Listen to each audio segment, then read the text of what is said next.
Hey, welcome back to What We Did.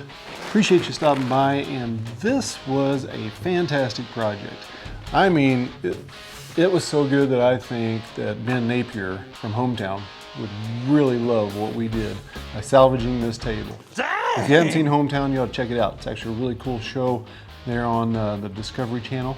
So anyway, let's get into it. This was a project that we had a dining room table. We love the size of our king size, castle size dining room table, and we didn't want to get rid of it.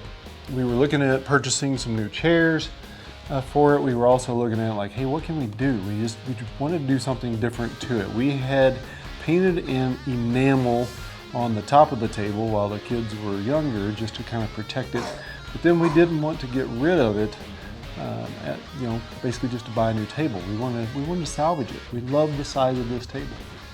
So what we did was we basically started going to town on it. I started doing a little sample area in the corner just to see, like, can I sand part of this enamel off? Could we get it down to where the green starts shining through? And then can we do something else with that at that point in time? And it turned out fantastic. Just want to take you on a journey of that process and what it took to actually get it to this state, this condition. We love it. We're keeping it. The chairs match. We've painted the sides. It's been great. So let's take a look at the process.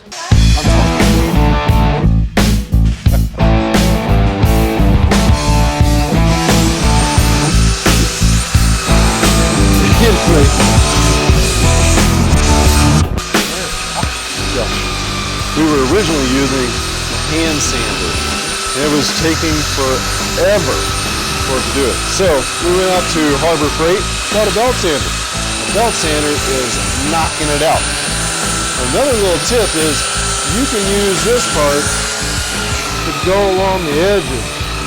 Real nice, getting these edges. So one of the lessons learned that I want to share with you is when we were working with the edging of it. At first, just like I talked about a minute ago, I was using some of the sandpaper that was left over from the belt sander and just trying to scrape off this edging, because this table has a lot of detail. It's got a lot of edging on it, this rounded edge. It's got a straight edge, is about 1/8 of an inch. It runs all the way around the table. It's also back here on the buffet, because we did do the buffet top as well. But I was trying to use that and it just wasn't cutting the job. So I said, oh, I got a Dremel tool. I'll go grab that. Didn't even think about it at first, but anyway, so I grabbed the Dremel tool and I was able to just run that right along the edge, and it ripped up all that enamel off of it. Did a great job as far as cleaning up those edges all the way around and getting it ready to go for the stain or whatever it was that we were going to do with it at the time. So yeah, so here I'm using the hand sander along the edges of this just to get this enamel off. I didn't want to use the belt sander just because it would eat up this rounded edge, and we just didn't want that. So the hand sander does a really good job of going along. Still using a 60 grit sandpaper, just like I said, to get that enamel that was on the table off. And then we'll come back here in a little bit with a 120, 240, something like that, do a finish sanding across everything here, and then we'll call it good for that part. I have to say, sanding inside your house is horrible. Might be the worst idea you could ever do. Check this out. Piece of advice. If you can get your stuff outside, whatever you're going to be working on,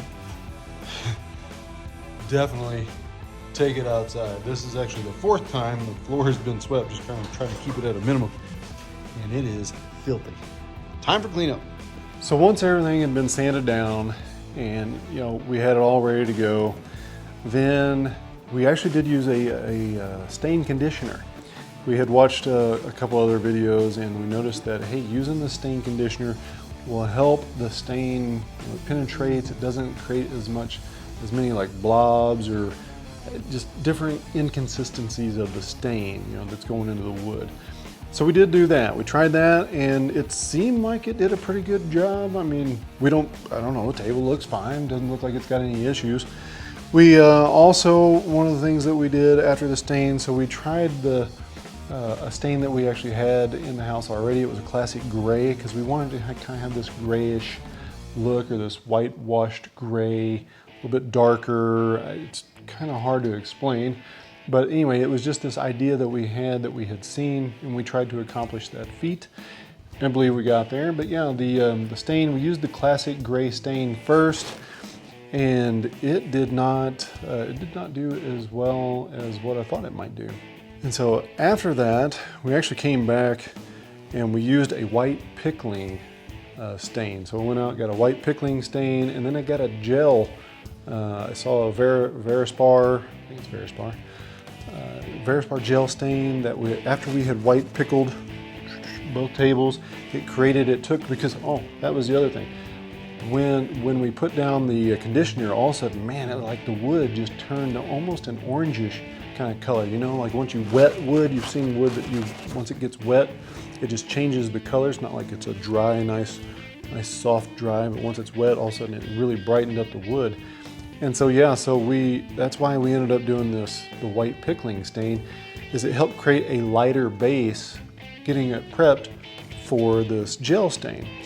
And what it really did well with the gel stain after the pickling is it got into all kind of like the little nooks and crannies, maybe these little edges, you know, kind of created a darker point inside of the table, like some of these spots that are on the table, maybe where it had some edges, things of that nature.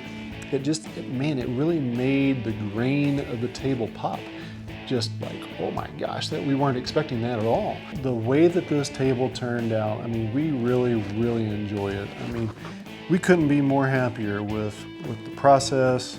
You know, it was not hard. Yeah, it was a bit on the messy side doing it indoors, but sometimes that's the price you pay to save a lot of money. And so, yeah, with, you know, being able to do both the buffet and the table, and then we got the chairs matched, then we actually came back around, cleaned up the trim paint on it. But overall, yeah. And then last thing is I did use 2 coats of lacquer on both tabletops. And it seems like it has really just solidified it, you know, just made it that much better. So hope you enjoyed, hope you learned something from this video, got something out of it. If you want to see something else, try something else, let me know. More than happy to do some tests for you. But overall, it's a great project, a lot of fun, and thanks for stopping by. Appreciate it. Take care.